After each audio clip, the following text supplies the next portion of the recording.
మోకాల నొప్పులకు ఎటువంటి సర్జరీ లేకుండా ఎపియాన్ పెయిన్ క్లినిక్ అందిస్తున్న అత్యాధునిక చికిత్స. నమస్తే చేతన్ గారు. నమస్తే మేడం. చేతన్ గారు, కొంతమందిలో చూస్తూ ఉంటాము, చేతుల్లో కానీ కాళ్ళలో కానీ నరాలు తిమ్మిర్లు ఎక్కుతుంటాయి. ఆల్ ఆఫ్ సడన్ అయిపోతుంది. పడుకుంటారు, లేచేసరికి ఒక చెయ్యి అంతా బాగా తిమ్మిరి అయిపోయింది, అసలు పని చేయదు, అంటే స్పర్శ కూడా ఉండదు, అట్లా అయిపోతూ ఉంటారు. మళ్ళీ వితిన్ మినిట్స్లో తగ్గుతుంది. తిమ్మిర్లు అవ్వటం, తర్వాత మంట రావటం భలే ఇబ్బంది అనిపిస్తూ ఉంటుందండి. చాలా భయం కూడా వేస్తుంది. అయినా కూడా డాక్టర్ దాకా అంత త్వరగా పరుగులైతే పెట్టరు, వెరీ క్యాజువల్గా తీసుకుంటారు. ఏ షుగర్ వల్ల వచ్చిందో, బీపీ వల్ల వచ్చిందో, అట్లా ఎవరికి వాళ్ళే ఊహించేసుకొని వాళ్ళకు వచ్చిన రెమెడీస్ని ఫాలో అయిపోయి లైట్ తీసుకుంటారు.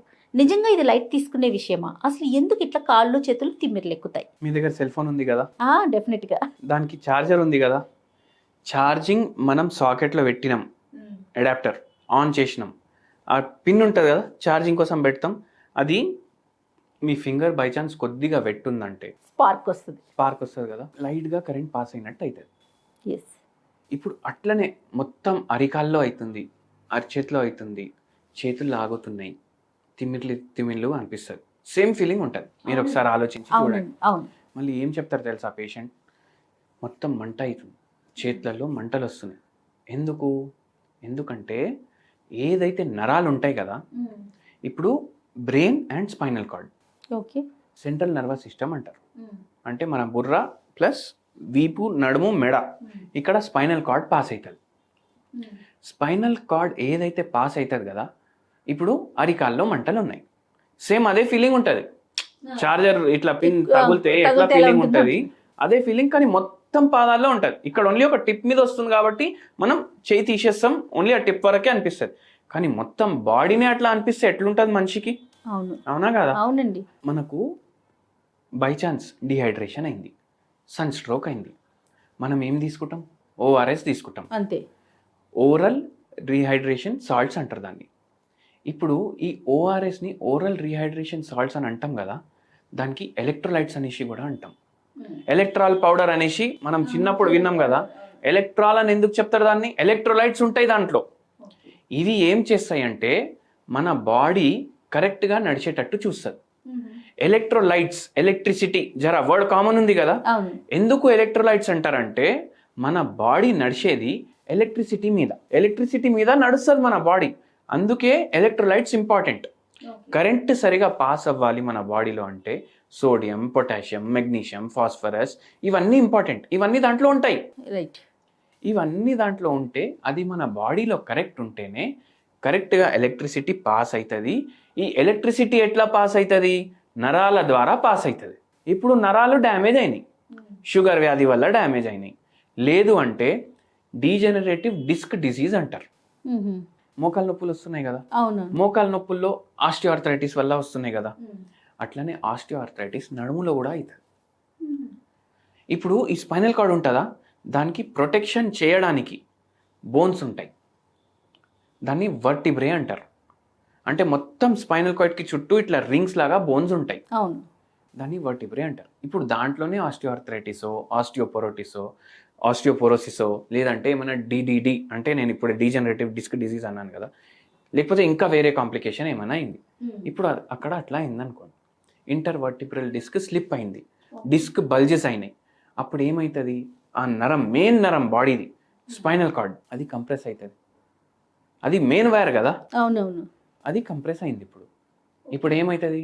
కరెంట్ మనకు ఎట్లా తగిలింది అట్లా ఒకటేసారి కరెంట్ వస్తుంది, ఒకటేసారి కరెంట్ పోతుంది. ఇప్పుడు మనం కంటిన్యూస్లీ స్విచ్ ఆన్ ఆఫ్ చేస్తే లైట్ బ్లింక్ అవుతుందా కాదా? ఆ వైరింగ్ లో ఏమైనా ప్రాబ్లం అయితే ఇట్లా బ్లింక్ అవుతుంది లైట్. ఇక్కడ కూడా అది బ్లింకింగ్ అవ్వడం వల్ల, ఒకటిసారి ఎక్కువ కరెంట్ రావడం వల్ల, ఆ ఎలక్ట్రిసిటీలో ప్రాబ్లం రావడం వల్ల మనకి ఇట్లా అరికాల్లో మంటలు, కాళ్ళు లాగడం, చేతుల్లో మంటలు, ఒక్కొక్కసారి తల కూడా పట్టేసినట్టు, తలలో కూడా మొద్దుగా తిమ్మిర్లు అయిపోయి ఇక్కడ ప్రాబ్లం ఉంటాయి. ఇప్పుడు ఏంటంటే మెడ ఉంటది కదా, తలకు సప్లై చేస్తుంది, చేతులకు సప్లై చేస్తుంది, నడుము ఏమో కాళ్ళకు సప్లై చేస్తుంది. అయితే మీకు తిమ్మిర్లు ఎక్కడ వస్తున్నాయి, ఇట్లా షార్ట్ కొట్టినట్టు ఎక్కడ అవుతుంది? అయితే నడుము భాగంలో ప్రాబ్లం ఉంటే కాళ్ళకు అవుతుంది, మెడలో ప్రాబ్లం ఉంటే చేతులకు అవుతుంది. కొందరు పేషెంట్లు ఎట్లా వస్తారు? షుగర్ వ్యాధి పేషెంట్లు వస్తారు. షుగర్ వ్యాధి అన్కంట్రోల్డ్ ఉంటుంది వాళ్ళకు. షుగర్ వ్యాధి అన్కంట్రోల్డ్ ఉండి ఈ నరాల ప్రాబ్లం స్టార్ట్ అవుతుంది. ఇప్పుడు ఒక పేషెంట్ వచ్చారు, అరికాల్లో మంటలు, అరికాల్లో తిమ్మిర్లు, మళ్ళీ రైట్ హ్యాండ్లో నమ్నెస్ ఫీలింగ్ ఉంది, స్పర్శ వస్తలేదు. ఓకే.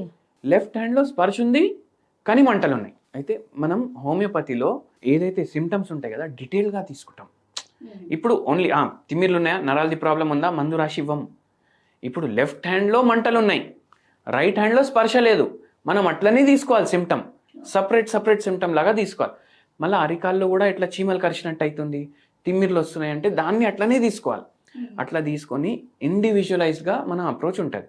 ఈ పేషెంట్కి కూడా అట్లనే చేసి మందులు ఇచ్చినాం, దేవుని దయతోటి తగ్గింది కూడా పేషెంట్కి. మళ్ళీ షుగర్ వ్యాధి కూడా మెల్లమెల్లగా రివర్స్ అయింది. అయితే షుగర్ వ్యాధి ఉంటే కూడా అన్కంట్రోల్డ్ ఉంటే కూడా ఈ నరాలు డ్యామేజ్ అవుతాయి. ఎందుకు? ఎలక్ట్రోలైటిక్ ఇంబ్యాలెన్స్ అయ్యే ఛాన్సెస్ ఎక్కువ ఉంటాయి పేషెంట్లకు. మళ్ళీ దాని తర్వాత ఏదైనా డిడిడి అయింది, లేదంటే స్పాండిలోసిస్ అయింది, స్పాండియోలిథియాసిస్ అయింది, ఇంటర్వర్టిబ్రల్ డిస్క్స్లో బల్జెస్ వచ్చినాయి, దాంతో కూడా మనకి ఇవన్నీ సిమ్టమ్స్ ఉంటాయి. అయితే నరాలు అందరికీ తెలుసు. చాలా మందికి ఏం డౌట్ ఉంటుంది, అరే నా నరాల్లో రక్తం పోతుంది అనేసి డౌట్ ఉంటుంది. కానీ రక్తం పోతలేదు, కరెంట్ పోతుంది. అది ఆ కరెంట్ కరెక్ట్ పోతేనే మీ బాడీ కరెక్ట్గా నడుస్తుంది. లేకపోతే ఇట్లా షాకులు కొట్టినట్టు, తిమ్మిర్లు వచ్చినట్టు అట్లా. దీనికి సరైన ట్రీట్మెంట్ ఉందండి హోమియోలో? పర్మనెంట్ ట్రీట్మెంట్ మనం ఎక్స్పెక్ట్ చేయొచ్చు అంటారా చేతన్ గారు? అయితే డీజనరేటివ్ డిస్క్ డిజీజ్ అనేసి నేను చెప్పినా కదా, ఒక్కొక్కసారి చాలా పాడైపోతాయి. అయితే న్యూరోలాజిస్ట్స్ ఏమంటారు, సర్జరీ చేయించుకోవాలంటారు. ఇప్పుడు మోడర్న్ మెడికల్ సైన్స్ ప్రకారం అయితే సర్జరీ చేయించుకోవాలి. అయితే ఒక పేషెంట్కి షుగర్ మొత్తం అన్కంట్రోల్డ్ ఉంది, ఆ పేషెంట్కి ఎక్కడైతే వర్టిబ్రే ఉండాలి కదా అవి జరిగిపోయినాయి, అండ్ దాంట్లో ఆస్టియోపోరోటిక్ చేంజెస్ కూడా ఉన్నాయి, డీజనరేటివ్ చేంజెస్ కూడా ఉన్నాయి. అయితే మన దగ్గర వచ్చిండ్రు, ఎవరో రెఫర్ చేస్తే మన దగ్గర వచ్చిండ్రు, సార్ నాకు ఒక్కటే అర్థం చేపియండి, నాకు ఒక్కటే మీరు సరే తగ్గుతుంది, నేనైతే తగ్గుతుంది అనేసి అంట. ఎందుకంటే హోమియోపతిలో అన్ని వ్యాధులకు ట్రీట్మెంట్ ఉంది, నేనైతే తగ్గుతుంది అనేసి అంట కదా పేషెంట్కి. పేషెంట్ నాకేమన్నారంటే, నాకు ఒక్కటే మాటకి సమాధానం చెప్పండి, డాక్టర్ ఏమంటారు, ఓపెన్ చేసి సెట్ చేయాలి. ఇప్పుడు మీరు చేయి కూడా ముట్టుకుంటలేరు, ఎలా తగ్గుతుంది? ఎట్లా బోన్ మళ్ళా జరుగుతుంది, ఎట్లా జరుగుతుంది బోన్? అయితే నేనేం చెప్పినా, ఇది ఒక రోజులో అయినది 10 రోజుల్లో అయింది కాదు, మీరు స్టార్టింగ్ నుంచి గుర్తు చేసుకోండి. మీరేం పని చేస్తారని అడిగినా నేను. బ్యాంక్ ఎంప్లాయీ సార్ అన్న. మొత్తం రోజు కంప్యూటర్ ముంగట ఉంటారా?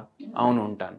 ఒంగి చూస్తారా కంప్యూటర్ని? అవును చూస్తాను. ఎన్ని ఏళ్ళ నుంచి చూస్తున్నారు? 15-20 ఏళ్ళ నుంచి నేను అదే పని మీద ఉన్నా సార్ అని అన్నారు.